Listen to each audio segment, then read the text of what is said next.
video tutorial from Ms. Heng.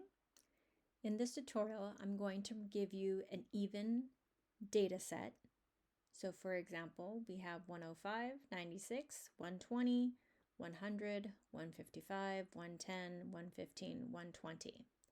There are 8 data items in this data set. That's what I mean by even data set.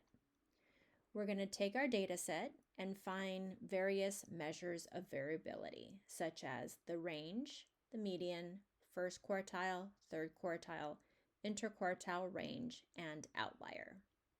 So let's go ahead and get started. Take your data set and organize the values in least to greatest order. The range is probably one of the easiest measures of variability to calculate. Find the biggest number, 155, subtract away the smallest number, 96. Your range is 59. Next, using the numbers arranged in least to greatest order, we're going to find the median. The median is the middle value. We do a process of just crossing out numbers from smallest to biggest, next smallest, next biggest. And after we do the crossing out, in this case, we have 2 numbers that are left over in the middle. So when you have 2 values left over in the middle, to find the median, you simply find the average.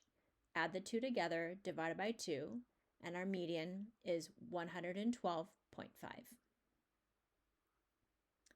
So 112.5 is in between 110 and 115.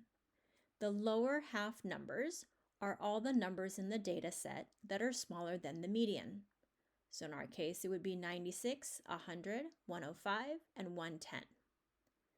Next, we're going to use the lower half numbers by finding the median, and that is called the first quartile. So we cross out the smallest number, cross out the biggest. I'm stuck again with 2 numbers in the middle, find the average.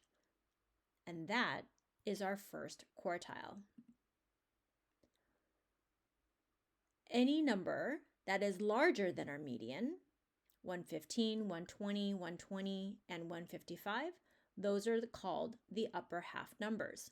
And we're going to find the median of the upper half numbers by crossing out the smallest and the biggest.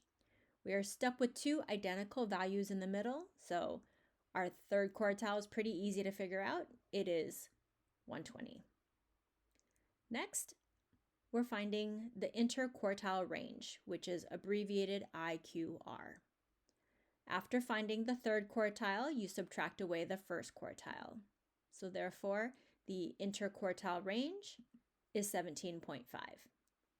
We need the interquartile range in order to figure out the outlier. So we always take 1.5 multiplied by the IQR to get a value of 26.25.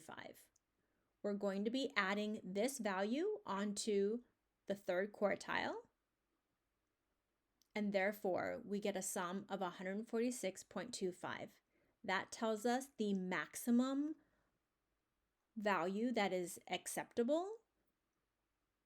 Then with quartile 1, we're going to subtract away 26.25 because we're trying to find out what is the least, what is the lowest number that is acceptable. So we found out that the acceptable range of our data set is 76.25 to 146.25. And that just means any numbers that are less than 76.25, as well as any numbers that are greater than 146.25, those are called outliers. So go back to our data set. Do you see any value that falls outside of the acceptable range? Remember, the acceptable range was 176.25 to 146.25. We do have an outlier, which was 155, because 155 is a number that's greater than 146.25. Thanks for watching.